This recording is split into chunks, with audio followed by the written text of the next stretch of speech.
Welcome to Tech Japan channel. We are connecting the Indian talented with global companies. So today we have Ono-san and also Deb-san.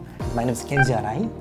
And last time we asked about Deb-san about how Deb-san likes Japan, how Deb-san know about Japanese companies. So today we want to ask about the working culture, how Deb-san feel today.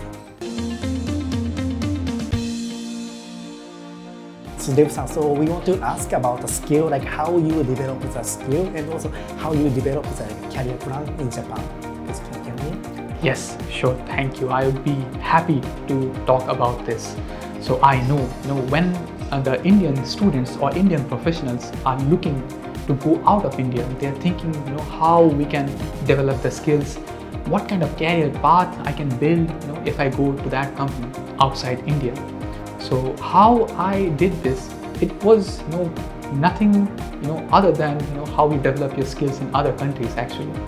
So I was a mechanical engineer and I wanted to work in the mechanical engineering at first.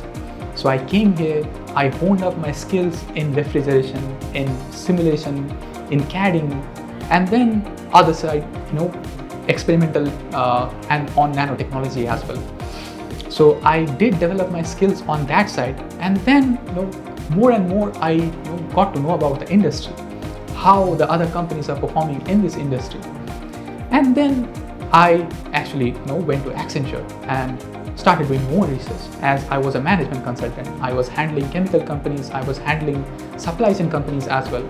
And then I got to know that how Japan is building the next big thing in the DX arena.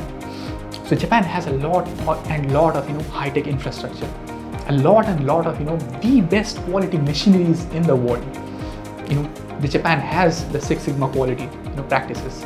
So the quality-wise, the infrastructure-wise, the machinery-wise, Japan is at its best.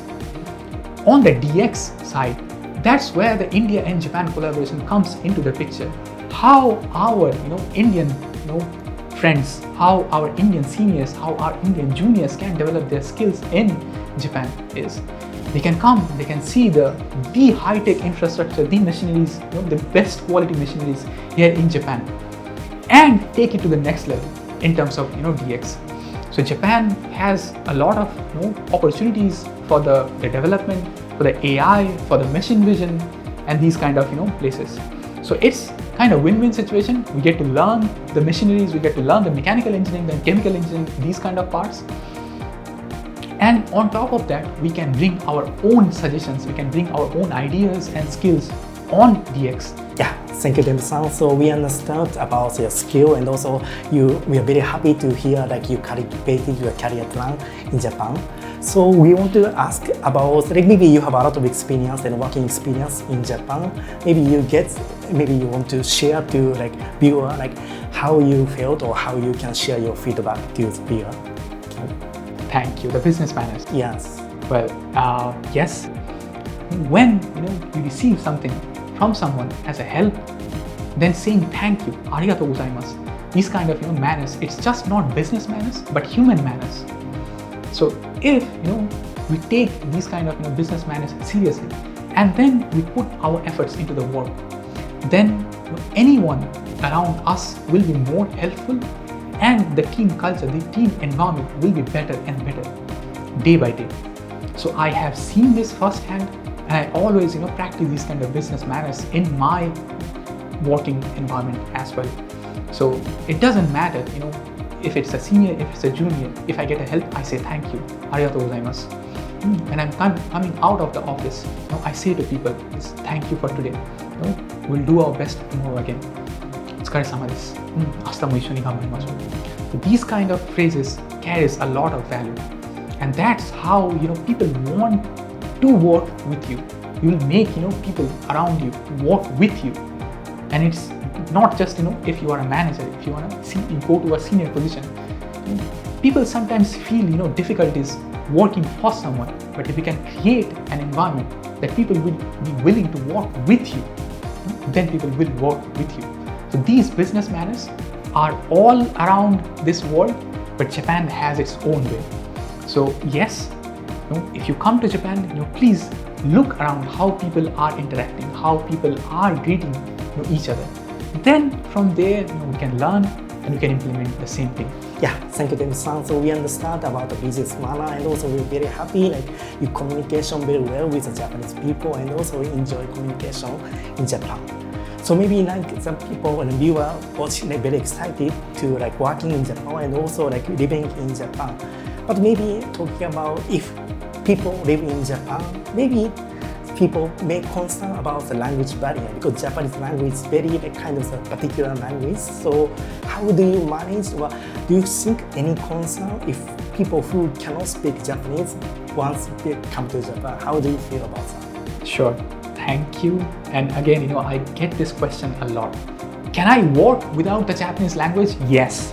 When I came to the internship, I was working on a real production build. So even without any kind of knowledge of Japanese, I was contributing to the project. So that was no problem, because some research papers, other than that, all the documentations were in engineering terms, and some were in English. So there was no problem for me to work here in Japan. Now, if you are thinking that, do you need to learn the Japanese language really? Well, I will say yes. Why? The thing is, have you ever done a brainstorming? Do you see the clicking situation? Like you give an idea and the other person says like, yes, I understand. How about this idea? So the thing is, if you can learn Japanese language, that thing will happen. If you do not learn any kind of Japanese language, you will still be able to get the job done perfectly. People will be happy. But how do you take it to the next big thing? That will be when you discuss with that other person, like, look, this is I have done, but these are the ideas, how we can take this to the next level. And you will see the person clicking with you, in sync with you. It's like, yes, I understand. And that has a psychological effect. When you speak somebody's language and give ideas, and he or she or the person shares ideas with you in their own language, then those two people in the conversation are in sync, and people start building ideas from there. So this will happen if you learn Japanese. So can I work without the Japanese language? Yes, of course. Tokyo is a cultural place. A lot of people, you just go outside from here, there are people from India, people from Brazil, people from Germany, people from USA, all over the world.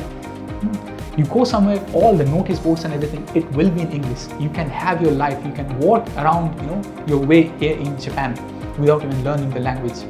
But, how do you grow if you can't speak somebody's language? How do you communicate? If you can speak Japanese language, then there is a whole, lot of opportunities, the vast sea of opportunities waiting for you. You can bring ideas, you can exchange ideas, you can talk to people, and then you can build the next big thing together. So yes, there are benefits of learning the Japanese language, and it's not that hard. As an Indian, people already speak 3 languages. So, if you can give just 4 months of effort or 5 months of effort, you come here and see the place around for like 1 year, that's just 1.5 years of investment for the whole life.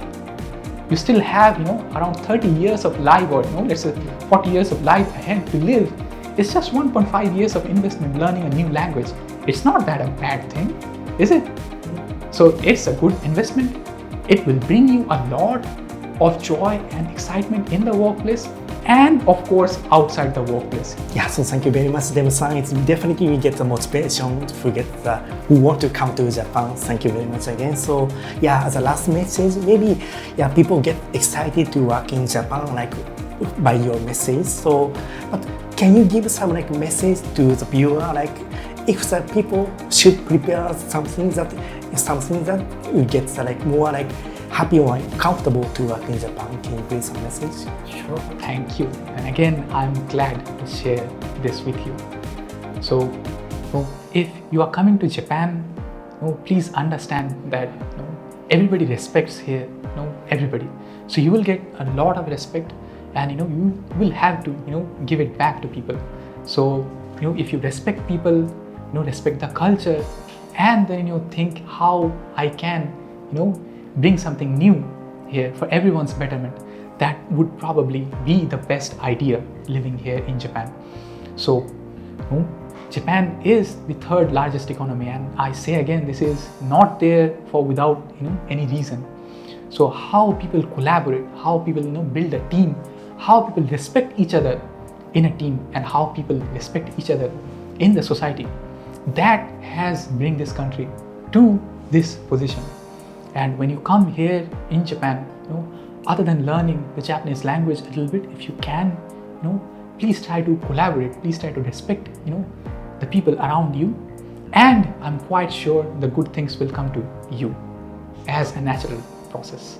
And as you know that our Indian government and Japanese government are putting a lot of efforts to bring this India-Japan collaboration to the next big level.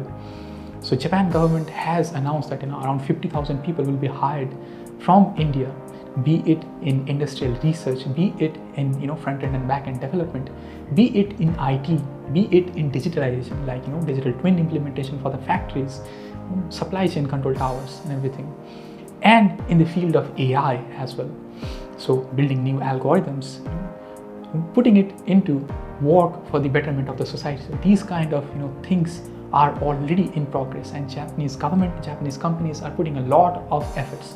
So there are a lot of opportunities here in Japan, but how we need to take it, that is our individual decision. So my just one advice is, there are a lot of opportunities, but you need to work with a team. So working with a team should come with respect. So yes, please come here, please see the culture, and with a respecting mind, let us take this thing to the next level. Thank you. Yeah, so thank you again, Deb-san. So that's all for today's video. So today, Deb-san has shared about working culture in Japan. So we really hope that people want to work to Japan by this video. So next time, Deb-san will share about life culture in Japan. So if you like it, please give me also welcome to about comment. So see you next time. Bye bye.